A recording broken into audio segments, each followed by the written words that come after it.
Olá pessoal, sejam bem-vindos à nossa segunda unidade da nossa disciplina de Gestão Estratégica em Cooperativas, que tem uma carga horária de 60 horas aula. E para dar continuidade à nossa aprendizagem, é importante mencionar que existem 3 tipos diferentes de planejamento, que era o assunto que estava sendo abordado na nossa aula anterior. Segundo Chavenato, o planejamento ele pode ser dividido em 3 tipos: o planejamento estratégico, o planejamento tático e o planejamento operacional. No planejamento estratégico, ele é amplo, abrangente e de longo prazo.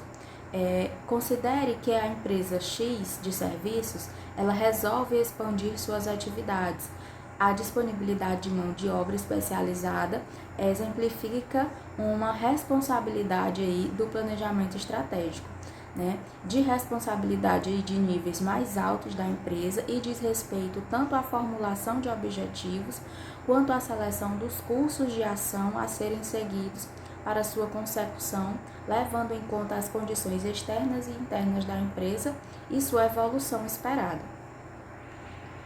No planejamento tático, feito pelos setores ou departamentos e é de médio prazo, um exemplo aí são as políticas, as normas de recrutamento e seleção de pessoal, Esse planejamento ele é desenvolvido em níveis organizacionais inferiores, tendo como principal finalidade a utilização eficiente dos recursos disponíveis para a consecução dos objetivos previamente fixados, segundo uma estratégia pré-determinada, bem como as políticas de orientação para o processo decisório da empresa. Já no planejamento operacional, ele envolve cada atividade e é de curto prazo. Por exemplo, um treinamento de pessoal. Ele corresponde a um conjunto de partes homogêneas de planejamento tático. Cada um dos planejamentos operacionais, eles precisam conter detalhes como os recursos necessários para o seu desenvolvimento e implantação, os procedimentos básicos a serem adotados, os produtos ou resultados finais esperados, os prazos estabelecidos, os responsáveis pela execução e implantação. A expressão longo prazo, ela corresponde aí a períodos de 5 a 10 anos, no médio prazo de 1 ano e o curto prazo corresponde a períodos de dias, semanas e meses. Então, é fato, as organizações elas não podem trabalhar tentando adivinhar o futuro e muito menos esperando os problemas acontecerem para poder resolvê-los, Então, o planejamento, ele é parte integrante dos processos administrativos e faz-se necessário para facilitar as ações do cotidiano das organizações. De acordo com o Chavenato, o processo administrativo ele é o conjunto das funções administrativas, quais são essas funções administrativas? Que é o planejamento, a organização, a direção e o controle. Como a gente já comentou na aula anterior, as primeiras noções de estratégias podem ser percebidas desde a pré-história. Porém, o termo estratégia tem sua origem no vocabulário grego. O termo estratégia, do grego strategos, como significado inicial, referia-se a uma posição, no caso general, e mais tarde ficou conhecida como a arte do general. Segundo Chavenato, o conceito antigo militar define estratégia como sendo a aplicação de forças em larga escala contra algum inimigo. Então, o planejamento aplicado ao setor público surgiu por volta de 1929 na antiga União das Repúblicas Socialistas Soviéticas, época em que foi muito utilizado como ferramenta durante os combates da Segunda Guerra Mundial. Já nas organizações, as primeiras estratégias de planejamento surgiram paralelamente à competição dos negócios, desencadeada pelas mudanças no modo de produção.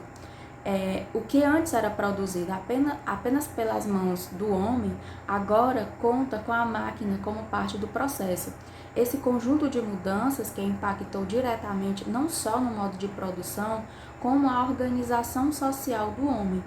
Então, teve início de tudo isso no século XVIII, na Inglaterra, e é denominado, como a gente conhece, como a Revolução Industrial.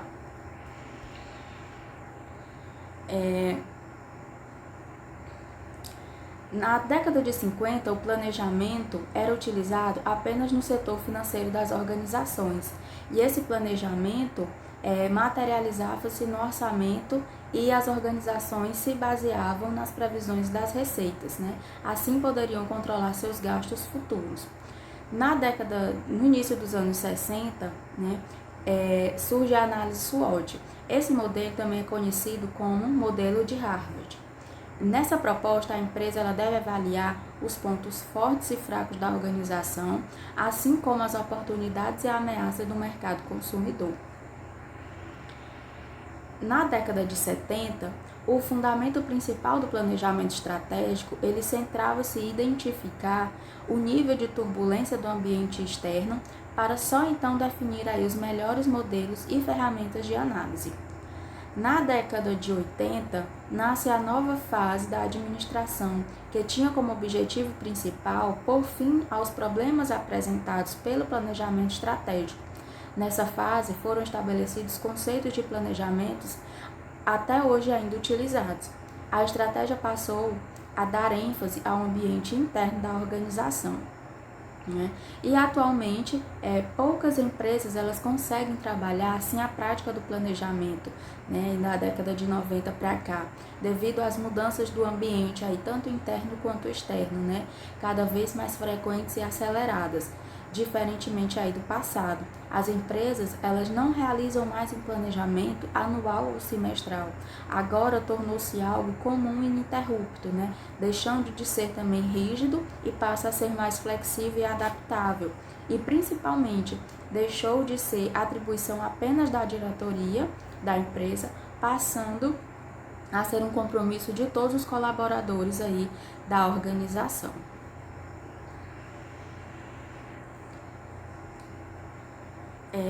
Mitzer, Armstrong e Lampel, né, autores renomados da administração, após muitos estudos, classificaram em seu livro Safari da Estratégia em 10 escolas do pensamento estratégico, né, sendo elas responsáveis não só pela formulação de estratégias, como também pelo processo estratégico como um todo.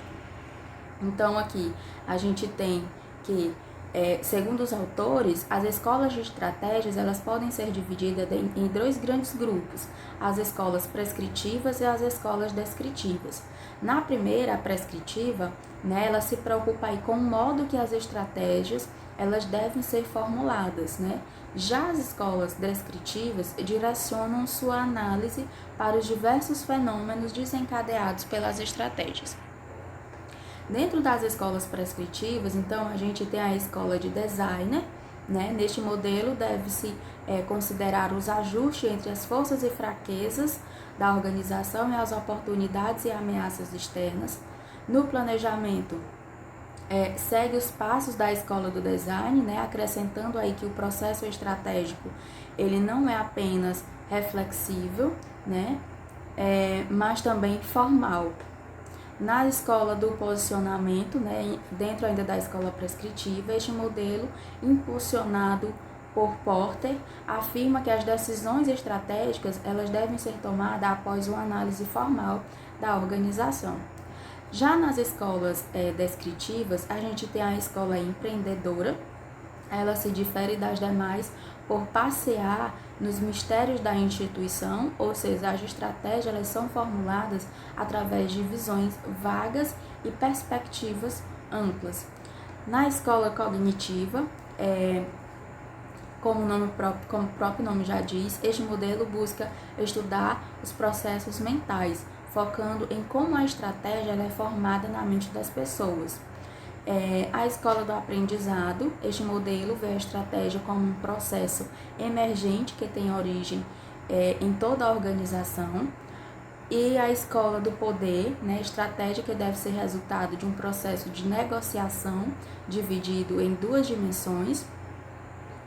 A escola cultural, né, diferente da proposta defendida pela escola do poder, o processo de construção do planejamento ele é entendido como fruto da cultura organizacional, né? Ou seja, ele é formulado com base no interesse comum e a integração dentro da organização, refletindo aí seus hábitos e tradições da empresa.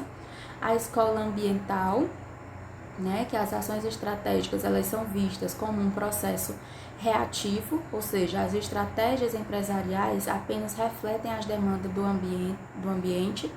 E a escola aí de configuração, né, neste modelo, as estratégias são vistas como um processo de transformação e para atingir seu objetivo, a empresa deverá mudar sua configuração, mudando radicalmente também seu comportamento, né? E aqui a gente tem algumas das nossas referências utilizadas para a elaboração do conteúdo. E até a nossa próxima aula.